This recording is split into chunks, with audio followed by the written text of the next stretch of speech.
Good morning and welcome to Fat Cow Farm. Now, we're in the hothouse high tunnel today. How good's this?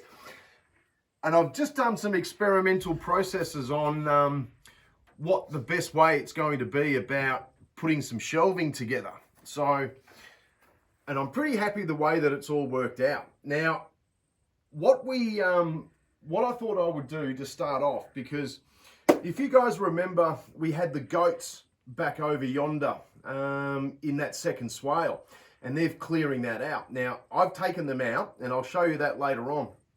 But what I want to do is, now that we're sort of at the middle of autumn now, the temperatures are dropping, and this is what the perfect opportunity was for the high tunnel hoop house to start propagating ready for spring. So what I've been doing is just doing some quick trimming and everything else. And I thought that the idea being is that we'll get some rosemary down there with the lavender as well. And with the lavender and rosemary that we've got around at the moment, they're all starting to flower, which is bringing in the bees and everything else, which is great. So we've got some food going through winter for the bees. Now, I thought I'd take this opportunity to show you how to propagate rosemary.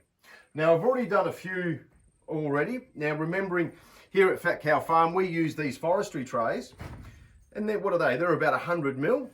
So this little guy is going to sit in here and have a really good root sort of formation sitting in there before we plant them out.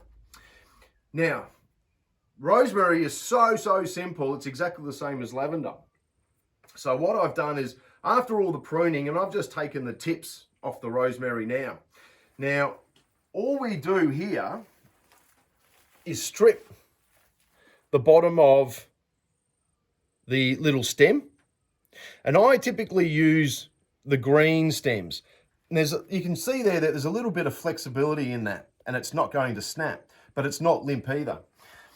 Now, simple process being is I normally leave, 5 or 6 little nodes where each node is represented by the leaves coming out there. And as we come down the stem that we've cleared, you can see that there's nodes running through there. Now, all I do is cut on the underside of that node on a diagonal.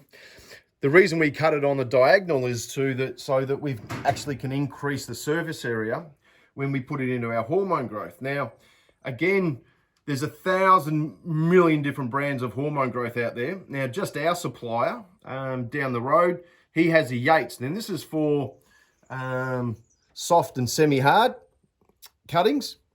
And all we do is I just sort of drop that in there. I'll grab another one, do the same, strip it back. I normally come down about 2 nodes on a diagonal,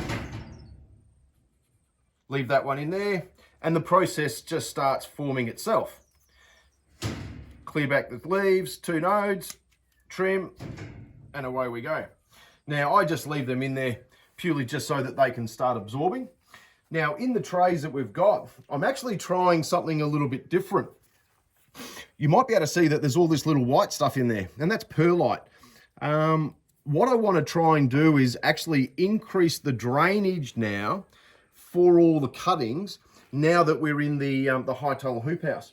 Now, because you can see, or above me, this is the microjet spray system that we've got going in. Now, I've set this up for 1 minute every 2 hours.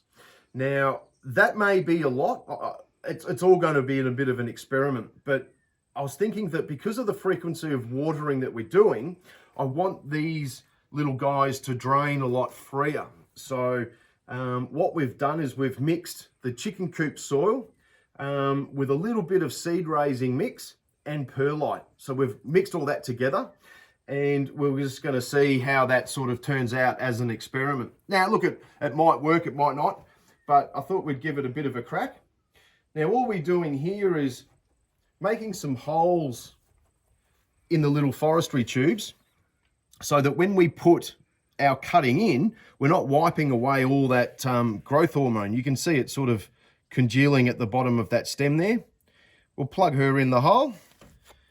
we make sure that the soil is compacted and then that the soil is actually touching the stem itself. So we just go in like so, feel the bottom, little bit of a compaction, and away we go. Now, for those of you who were watching previous videos, we did the same this with lavender, and I'm thinking that was probably about maybe 5-6 months ago, something of the sort like that. Now, what I have done is I've actually got those ones up here, and what I wanted to do was just show you how they've come about. So this is the growth that we've had on that lavender, and this is how they started off. So you can see that they're quite substantial now, but I wanted to sort of show you, because I've got roots coming through the bottom. Let's just see. Oh, she's stuck.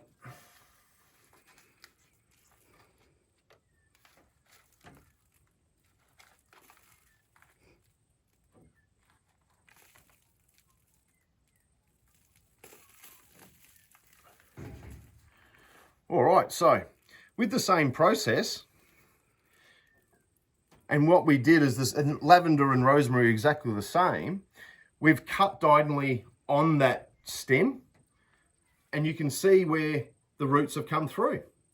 So that's, that's been left out into the environment. We've had it in shelter, but not in an enclosed environment like this.